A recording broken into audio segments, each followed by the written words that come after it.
surprised you weren't late this time. Remember, you're going with Daddy now. It's Daddy's weekend. Hi. Why haven't you been responding to my texts? I've sent you like 6 in the past hour. What have you been doing? I've been working. Okay, well, that's always the excuse. Come on, let's go. No, we gotta get you to Daddy's. What are you doing tonight with them? They want to know. Going out for pizza.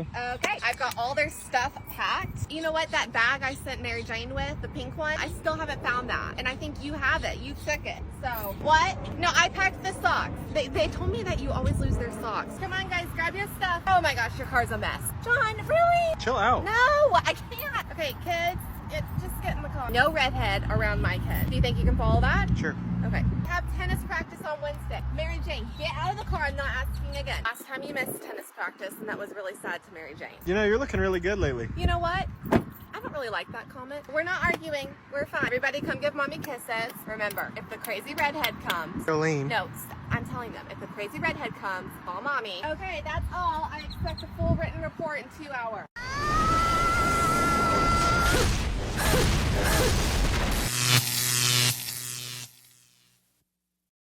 Welcome to The Wall. In today's video, we'll look at a divorce story where a woman feels she was treated unfairly because she didn't get what she wanted. The husband made a brilliant move to prevent her from having her way, and now she regrets getting screwed over in the divorce. We want to invite you to smash that like button and help us reach 100,000 subscribers before the end of the year and earn our first plaque. That's the only support we ask from you, man. Add your grain of sand to the movement. Share your experience in the comments for any man who might need it. And without further introduction, let's get started. A man says that 50-50 custody has him drowning, but his wife won't get back together because it's cut her workload in half. The man posted to Reddit saying that he and his ex-wife have a 14-month-old son, and shortly after his birth, their marriage fell apart. His ex-wife accused him of not pulling his weight, yet he says that she expected him to know what to do without her telling him. They argued all the time, and finally he told his ex-wife that her life would be much harder without him. The two ended up getting a divorce, and they live in Kentucky where 50-50 custody is the default arrangement. And now that this man is a single parent, he's finding it hard to adjust to caring for his child and said he had no idea what he was in for with getting split custody of his kid. He says he is drowning and can barely function the weeks he has his kid. He's so exhausted. And he thought his ex-wife would feel the same way. She said that life is actually much easier now that she has time for herself due to the 50-50 custody arrangement. She isn't exhausted anymore now that she only has to take care of one person instead of two,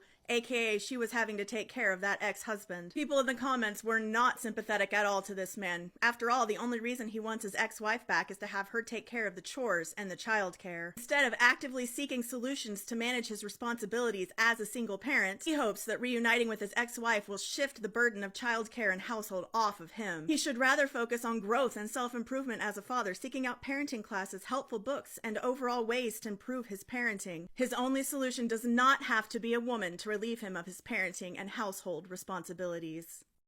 Now ask that father if his wife released him from the burden of paying child support. Do you know why many fathers tend to struggle in the early days? Having to work, come back home, do everything, plus the days with the child, and on top of that, a baby who always requires a lot of attention, and still having to give money to the ex-wife. You have to survive with what's left. And the child. Do you think it would be a walk in the park? It's reasons like this that some men endure a terrible marriage for a few more years until the child is at least 3 to 5 years old. It's easier to take care of them then because a baby demands all your attention. But of course, women won't feel any sympathy for that man, who very likely had to leave his home as well, because women say, "We go through that." The difference is, almost all women have a support system. Men don't. If we don't work, there's no one to lend us a hand. For reasons like this, you almost never see a man filing for divorce because it's not easy to start over with all these responsibilities weighing on you.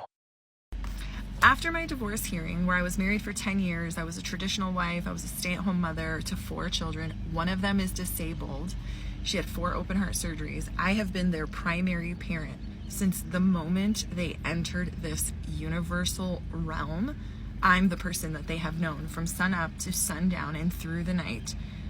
They do have 2 parents, but the way our family was structured, I was the one that took care of them. He was a little bit busy doing other things.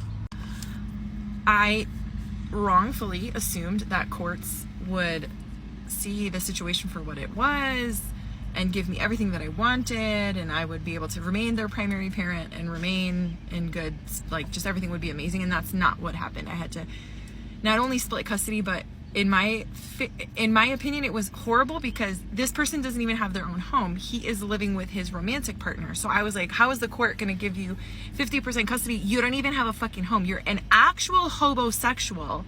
You have no home, no job, nothing. There's no way a court is going to give you 50% custody. They sure as fuck did. Not only did they awarded him child support because he quit his job right before the divorce hearing to throw off our income. And then the court used a really fucked up calculation for my income. And it was just like literally the worst of the worst of the worst. My attorney said her jaw was on the floor. She has never had a divorce end up so lopsided in her whole fucking career. And then she wished me luck and I was on my way. If I didn't have the money to pay her, sucks to suck. In the franticness of like, oh my God, I have to give this person I'm gonna be homeless. Do you know what I mean? Like, how am I gonna pay child support and pay my rent and all my bills when I'm barely making it by myself? Needless to say, it's been 5 years. I never went homeless. I never lost anything. I never lost my kids. I've only gotten stronger and better. And it was because in the franticness after that, I called an attorney thinking, somebody has to fix this. Somebody's gonna make it better. And I called an attorney, I told him the whole story, and he was like, do you want me to tell you the real fucking truth? Talk to you like you're my fucking sister, or do you want me to give you like the polite answer? Like, he could hear the vulnerability and the desperation in my voice. He was like, get the fuck over it. Divorces suck. People get bad results. And if you continue to try to fight with him in the courts, you're only going to make yourself look worse. You can be angry. You can be mad. But you need to just shut the fuck up, put your head down, and focus on your life with your kids, because the longer you sit in that anger about how it didn't go your way, you're stopping yourself, you're slowing down your healing. You're slowing down your healing. It was like a light clicked in my head, like, you're right. It's over. The divorce is over. The decisions have been made. I can either accept it and move forward and focus on my life and focus on solutions and focus on, at least I don't have this ugly fucking dusty in my bed, in my body, in my anything anymore. And that's what I did. And life got better. The minute you stop looking at all the problems and start thinking of solutions, everything starts to get better. We could have been a good couple. We could have had something special. But you one crazy ass bitch. Welcome to the life of Min. You know what's ironic? When things don't go her way, she says the system is messed up. Because listen carefully when she said, I thought the court would give me what I wanted. That tells me she wanted to screw him over, but it backfired. You got off easy because they didn't take your house, half of your savings, child support, 2 days a week to see the kids, and alimony for the wife as long as she lives. That's what men usually get. But as I said, she went in with the intention of screwing him over. Why don't the lawyers want to take the case? Because the opposing lawyer was smarter than the one she had. He built such a strong case that no other lawyer could change the situation. That's why I always say, when a woman wants a divorce, you go to the best lawyer you can find. Arm yourself with him like a soldier going to war with his rifle, because women like this one intend to screw you over. You can't be foolish and let yourself get screwed. I don't buy that traditional mother story, especially when she was ordered to pay alimony. What do you do if your spouse is hiding assets in a divorce? The first thing that we will do is discovery. This is the formal exchange of documents back and forth where your spouse is going to have to say under oath, these are the assets I have, these are the bank accounts I have, these are the debts I have, and list those. Next, we will review these documents, which is where many times we will figure out about a bank account or an investment account that was not disclosed. We will then follow up with the other attorney and request those documents. If they do not provide it, we will go directly to the bank and ask for the bank or the financial institution to give us anything under this particular person's social security number that they have. This can get difficult and sometimes expensive, but it's important to start with discovery first and then branch out from there to go to the institutions directly to get this information if they will not provide it. This is how they strip you down like a chicken, taking everything you have. When it comes to divorce, man, let me tell you, always take it very seriously. There's a divorce epidemic out there, and nowadays, Women don't want commitment, they want benefits. When they get married, they secure that financial paper that will give them long-term economic security. It's like securing their retirement through the sweat and work of a man. So when she's ready to leave, she comes to you with the divorce papers, almost always prepared to screw you over. That's why when a woman even mentions the word divorce, many men immediately want to fix the relationship. But women like to grieve the relationship while they're still in it, trapping you at your most vulnerable moment. Why? So that in the middle of your pain, you can't focus on preparing for a divorce.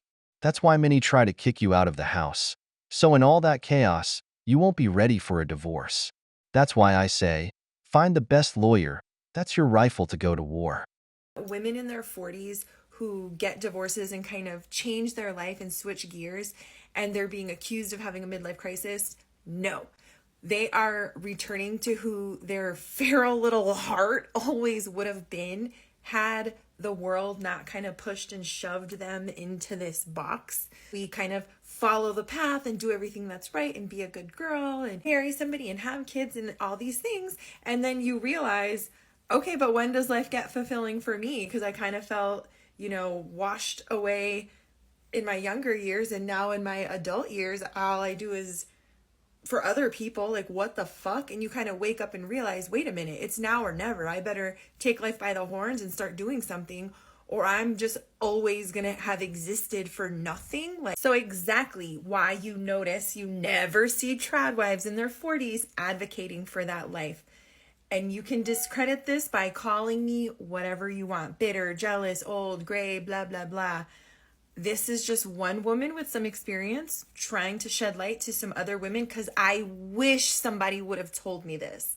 I know that not every young girl out there is naive and stupid and like, I can't wait to serve some man. I know there's some young women, some fucking people out there that are like, man, what could make me happy? And I'm just trying to share some fucking perspective, because life does get fucking great. And it's not as fucking scary as people would have you believe.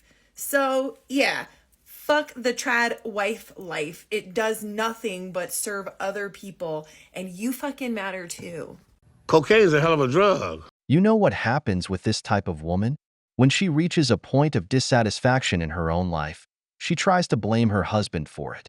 So she starts complaining about everything, making life impossible for her husband and kids because of her own dissatisfaction. It gets even worse when she begins to envy or compete with her husband. If he's successful, she then goes on social media like Instagram and TikTok and starts comparing their lives, thinking, I should be like this woman in my 40s, not taking care of any man's children. She starts to believe that everything she contributes to the relationship is what really matters, and what the man brings to the table doesn't. But here's the thing. When they get divorced, thinking everything would turn out the way she imagined, making bad decisions based on her feelings, and then seeing that things are getting worse, she starts complaining even more about it because things aren't going her way. She talks badly about the women who have what she had and ruined. She blames everyone but herself for ruining the relationship. And you know what? She ends up becoming a pit of misery for everyone around her. I've been a single mom raising my kids solo for the last 12 years. My daughters are adults now. They've moved on to college, they've moved out, and now it's just my 16-year-old son and I. And a few days ago, I had a guy say to me, I feel bad for your son. I feel like he's going to always struggle with his masculinity and probably never become the man that he could be because he's been raised essentially by women. And sadly, that's not the first time someone has said something along those same lines to me. Not only do I feel like that is an incredibly ignorant, closed-minded, and misogynistic thing to say, I feel like it's absolutely untrue. I don't believe for 1 minute that the gender of the parent is the deciding factor in how well a child is going to turn out, or if that child is going to struggle with their masculinity or their femininity. What I do believe is it's dependent on the parent who stays in the ring and fights, the parent who is always there and loves unconditionally. I've taken my son to the monster truck rallies and the motocross events and had him work on home improvement projects with me. And I've bought him hundreds of skateboards over the years so he can go and skate with his friends. And I don't believe any of that is going to make him more masculine or more of a man. I think having a parent who's an example of hard work and determination, someone who has high integrity and high values and morals, and who can instill that in their child. I've taught my son from an early age how to treat and respect his sisters and myself, knowing that the way he treats us is likely going to be the way he treats all other women throughout his life. I've also taught him how to cook and how to clean and how to really pitch in around the house. Because not only am I trying to raise him to be a good son, but eventually a great man and a great partner. I don't believe that great men and leaders are born. I believe they're trained.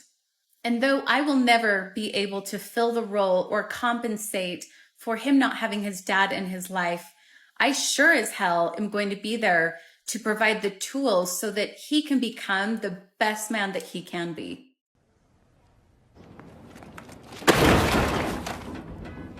Women misunderstand what it means to be a man, to be useful. Being useful is about being a man with the right skills to survive. Knowing how to cook, which I recommend to every man, and knowing how to take care of himself. It's every father or mother's duty to teach that. Being a man means having the masculine energy of a man in the home, which is protective, providing, and guiding energy, associated with characteristics like action, strength, determination, rationality, discipline, and logic. It's about making decisions, solving problems as men do, knowing self-defense, knowing how to protect his woman in case of an attack, setting boundaries, not letting his manhood be trampled on, and not being overly sentimental. A child learns these behaviors by watching his parents together. The irony is that as a woman, she didn't go looking for what she's teaching her son. She went looking for a strong man, not one who cooks or cleans because that's what she brings to the relationship. She wasn't looking for feminine polarity. She was seeking masculine polarity in her man. A man who protects her, is successful, provides for her, guides her in her nervous moments, sets boundaries, and brings that masculinity that makes her want to serve her man and give him everything. She didn't go looking for what she's teaching her son, which is why men warn that what she's creating is a simp, not a masculine man. We've reached the end of the video, but before we go, the questions are for you. What do you think about that woman's divorce story? Was she treated unfairly? How do you think it affects a child not to have grown up with a father in the home? If you enjoyed the video, make sure to give it a thumbs up, subscribe to the channel, and hit the notification bell. Your support means the world to us and motivates us to create more content. Stay tuned for the next exciting video from The Wall.